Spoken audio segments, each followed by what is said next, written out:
John Ogden frantically searched for an exit from the cave, flooding at an incredible speed. Suddenly, he managed to squeeze into a crack in the ceiling, which served as an air pocket.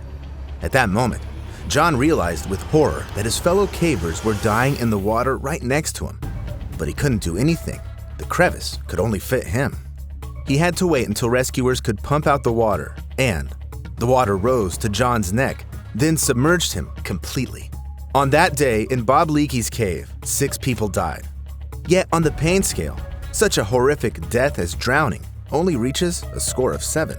For comparison, a gunshot to the head is rated at 2, and death by hypothermia is rated at 40. In this video, I'll explain just how painful various death scenarios can be when you're deep underwater, like during diving or caving.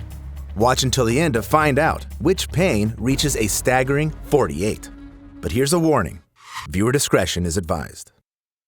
In 2004, Dave Shaw dived into Bushman's Hole in North Africa, which has a depth of 282 meters, all in an effort to retrieve the body of Dion Dreyer, a diver who drowned there 10 years ago. He wanted to give Dreyer's family a chance to bury him with honors. On January 8, 2005, Shaw tried again. He positioned around 10 divers at different depths to help pass Dion's body up. Being the most experienced, he descended to the very bottom. However, it turned out the current had moved the body farther than he thought. This caused Shaw to stay at depth longer than planned, and suddenly, one of the team members saw through dark water that Shaw's flashlight was moving quickly, then stopped. A diver swam down and saw Shaw's body lying motionless at the bottom. He was dead. None of the team members were qualified to descend that deep, especially to retrieve 2 bodies. Now, both were doomed to remain at the bottom of Bushman's Hole forever. Suddenly, a bag surfaced containing Dion's body that Shaw had managed to secure. Since it was tied to his arm, Shaw's body also rose. The camera on Shaw's head recorded the moment he started groaning. His breathing became rapid, and his movements were chaotic and uncontrolled. This footage is not available to the public, but divers who have seen it believe Shaw suffered from nitrogen poisoning since he stayed at depth longer than planned. This condition occurs when nitrogen dissolves into the blood under high pressure during deep dives, causing intoxication and disorientation. In the last moments, a person might lose consciousness or feel euphoria, but right before that, they experience painful cramps, suffocation, and even panic attacks. This is evidently what happened to Dave, who ultimately got tangled in some cables and, unable to free himself, passed away. Death from nitrogen poisoning during diving scores 10 on the pain scale. But there are even more terrifying scenarios at significant depth. In May 1990, 5 divers gathered at a campsite near Gainesville, Florida to practice potholing in the lake at Otter Springs. This type of diving involves moving from one spring to another, diving, and exploring the underwater landscape. The depth of Otter Springs is 12 meters, and its clear water is perfect for viewing fish. When the group descended to the lake's bottom, they saw a large crack running along it.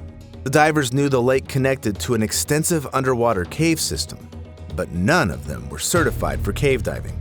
Yet one diver named Ken slipped into the tunnel. In a moment, the whole team, except for one girl, rushed after him to prevent him from getting lost. The tunnel looked so amazing that they all forgot the rules and enthusiastically started exploring it. However, their movements stirred up the silt, making the water murky. The divers began panicking, swimming in different directions, hitting the tunnel walls, and stirring up even more silt. Nervously, they breathed faster, hastening the depletion of their air supply. One of them miraculously found the way up. But most incredibly that day, legendary diver Woody Jasper happened to be at the lake for a barbecue. The 2 divers who surfaced begged him to help their friends. Luckily, Woody always had his diving gear in his car, so he dived in. He found 2 divers who had managed to reach a small air pocket but had lost consciousness. He brought them to the surface one by one.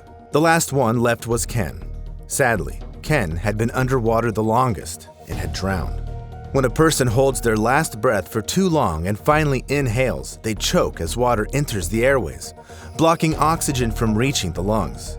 This causes panic and desperate attempts to breathe. Without oxygen, the brain dies, and the person perishes. This is even worse than rapid drowning or slow nitrogen poisoning, so such a death scores 13 on the pain scale. But to avoid a more painful death at depth, you need to control your air supply to return to the surface on time and know how to ascend correctly. If the wreck of the Yongala is mostly a tourist attraction, the Andrea Doria ocean liner at the bottom of the Atlantic Ocean is called the Everest for professional divers. In 1998, Craig Sikola set out to conquer it. He needed to dive to a depth of 74 meters to reach the ship and look for any interesting artifacts on board. Craig's stepmother collected antique dishes, so she asked him to bring her some exquisite porcelain from the wreck. On June 24th, Craig hurriedly began his descent, not waiting for other divers.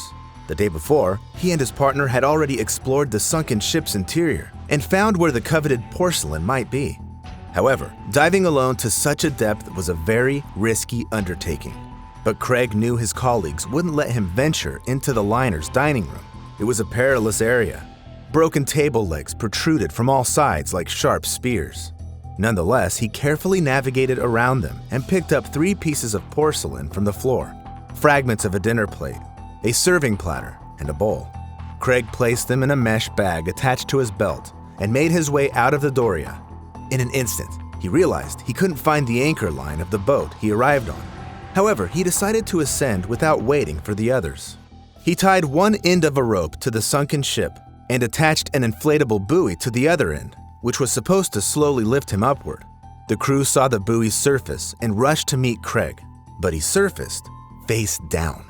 When they turned him over, they saw that his face had turned blue. He was covered in blotches, his eyes were bloodshot, and foam was coming out of his mouth. He was unresponsive and seemed to be not breathing. These were classic symptoms of what is commonly known as decompression sickness. If a diver ascends too quickly, nitrogen in his body turns into gas bubbles, blocking the flow of oxygen in the blood, and Craig had ascended from a depth of 61 meters in just a few minutes, when it should have taken an hour. All because the rope with the buoy had inexplicably snapped. They began performing CPR and simultaneously called for a helicopter to get Craig to the hospital as quickly as possible, but they couldn't save him. During decompression sickness, numerous bubbles form in the person's veins, blocking blood flow. The diver feels tingling all over their body, followed by unbearable pain, rated at 20 points. Everyone looked at his mesh bag with the porcelain and thought only one thing: was it worth such agony? But water can kill a diver in less obvious ways. Furthermore, the rupture with the following mark is greater than a couple of points, as it was before, much greater. On March 16, 1968, 4 friends, Gerald, Ronald, Andrew, and Michael, headed to McPhail's Cave in New York. Essentially, it's just a chasm with a small opening. Descending into it, you can reach a wide pit almost 14 meters deep, which narrows to a crack only 60 centimeters wide at the bottom. Then, it widens again into a vertical tunnel that leads 12 meters down. The cave resembles an hourglass in shape. This is a very challenging place for caving, so the entrance to the chasm is surrounded by a fence and warning signs. However, the 4 friends weren't deterred. They slipped into the underground passages and explored them for several hours. When they decided to return via the vertical tunnel, they saw that a real waterfall had formed. Melting snow and ice had flowed into the pit in a powerful stream. The ascent was impossible due to the icy water, making the rocks slippery. But the friends had no choice. If they stayed in the cave, they would simply be flooded. Ronald went up first. He made it out with titanic effort and ran to the nearest farm to call for rescuers. Local firefighters arrived at the scene when the trio had already been in the flooded, cold cave for a whole 5 hours. Although Andrew and Michael managed to climb to the upper chamber, Gerald was still at the very bottom. So the firefighters first got them out. Then they lowered a rope to Gerald so he could tie himself up. But when they started to pull him up, he got stuck in the narrowest part of the pit. The icy water was pouring directly onto his face, and with every second, he was losing strength. So someone had to go down to him. The friends had squeezed through the narrow passage only because of their compact builds, but the rescued Ronald, Andrew, and Michael were in terrible shape and had no strength to reach Gerald. All the firefighters were burly men, so it took several more hours to find a boy among the locals who was the right size and agreed to such a risky act. The volunteer descended into the lower chamber, but Gerald was already pale and motionless. When they pulled him out, the doctor confirmed that Gerald had passed away 2 hours earlier. Do you remember how at the beginning of the video I said that frostbite pain reaches 40 points? But getting caught in icy water is much worse than, for example, freezing on the slopes of Everest. The water flow ensures constant contact with the cold, preventing the body from warming up even partially. In ordinary frostbite, there may be periods when the body recovers thanks to the warmth. Moreover, the water flow exerts pressure on the body, amplifying the sensation of pain and discomfort, especially in areas where the water hits the hardest. Therefore, such a death is rated at 45 points, which is a whole 25 marks higher than the previous mark. So, what can you feel during caving at a maximum of 48 points? On May 28, 1993, William Coughlin, an ecologist from the U.S. Environmental Protection Agency, and his friend went to Cave City in Kentucky. This is a unique tourist spot, has shops, restaurants, and museums on the surface, with hundreds of kilometers of cave systems below. William didn't want to wander through boring beginner tours. He craved extreme adventures. So, the guide offered to visit one of the super difficult caves with deep descents and narrow passages. You can't walk freely there. You need to crawl, squeeze, and twist. The additional danger was posed by sharp stalactites and stalagmites and slippery floors. This added complexity was exactly what William and his friend were looking for. So they joined a group of similar thrill seekers. The tour was going well until a certain point.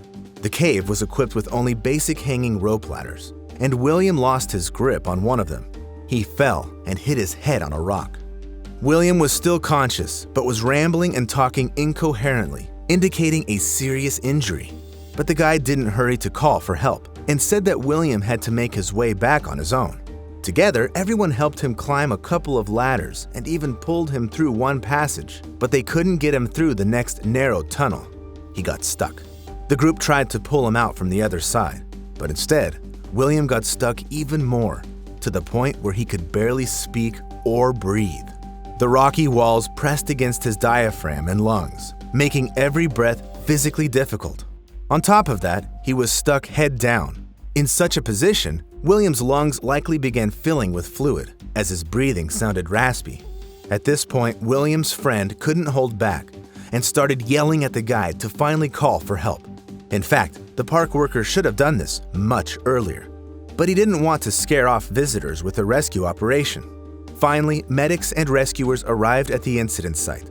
They used chemical heat blankets and heaters to protect William from hypothermia, since the cave temperature had dropped to 7 degrees Celsius.